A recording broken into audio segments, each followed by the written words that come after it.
Hi guys, welcome to my channel. My name is Caitlin and I make videos about chronic illness and lifestyle. And today my video is just doing a basic explanation of what is POTS.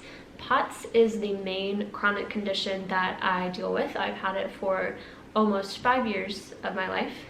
And I do mention it quite a bit in my previous videos, so I just want to do a quick explanation of what it is. So POTS is an acronym that stands for Postural Orthostatic Tachycardia Syndrome. Basically what that translates to is when a person with POTS changes posture, typically going from sitting to standing or from laying down to sitting, their heart rate will increase by at least 30 beats per minute, and it will typically either not go down or it will take a long time to go back down to what it should be for a person that is standing. The reason that your heart rate goes up is because people with POTS have poor blood flow. So your heart has to work harder to pump the blood around, and that's why your heart rate goes up so much. And even so, your blood will likely still pull at your feet. It will not reach back up to your stomach and to your head, which can create problems with digestion and dizziness and nausea, and you're gonna have trouble breathing. It creates a whole list of symptoms because the definition of a syndrome is a set of symptoms that create a condition. It's not a genetic issue.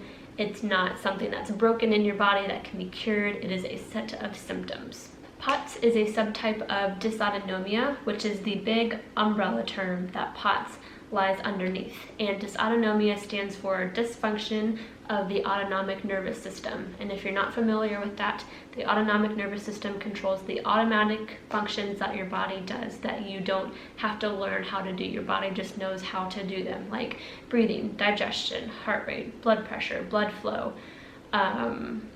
all that kind of stuff. But with POTS, your body does not know how to properly function those functions.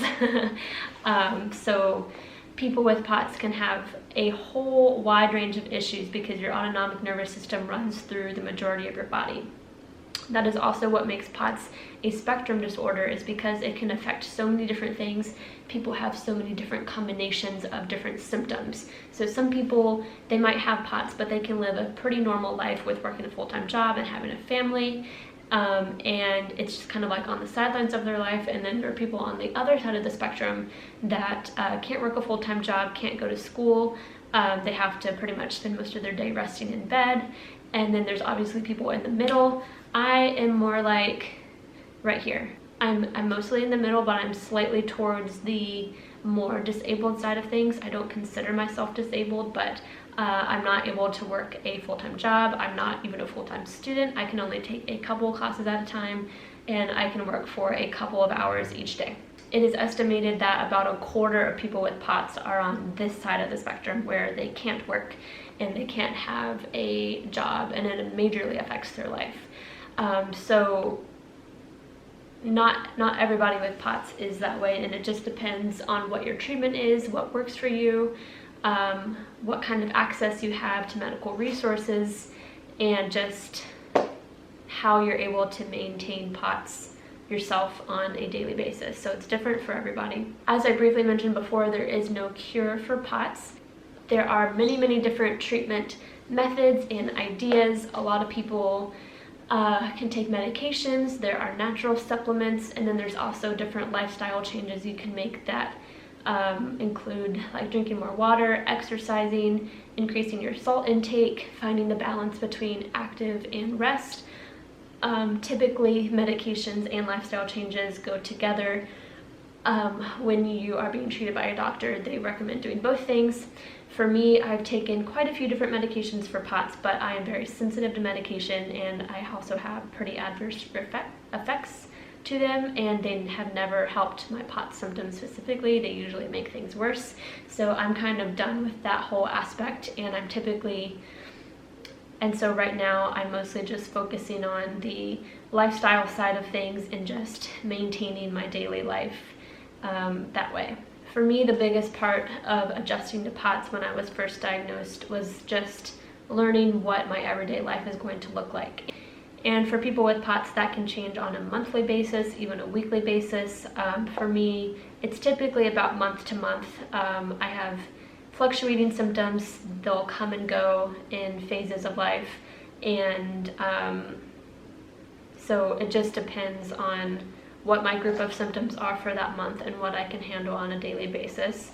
Right now, I'm doing so much better than I was this time a year ago. It's insane, and I'm so thankful, but yet I'm still not functioning like a full human being. I've been this way for so long that I don't even know what that would look like for me anymore.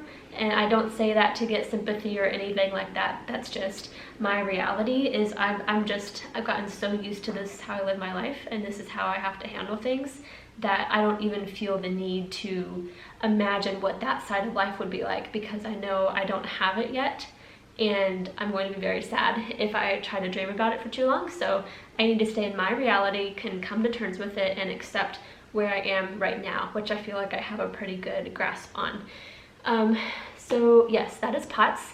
I will share more of my diagnosis story and my journey, experience, symptoms in my next video, which will be my chronic illness story. So you can look at that video next after you watch this one. Hopefully it will be out soon. I hope you learned a little bit. If you're going through a POTS diagnosis, I hope this helped clear things up for you, and I hope this showed you that you are not alone. There are quite a few other YouTubers out there that also make videos about POTS.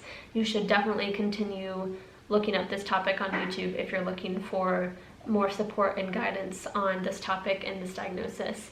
But yeah, thanks for watching my video, and I'll see you guys next time. Bye guys.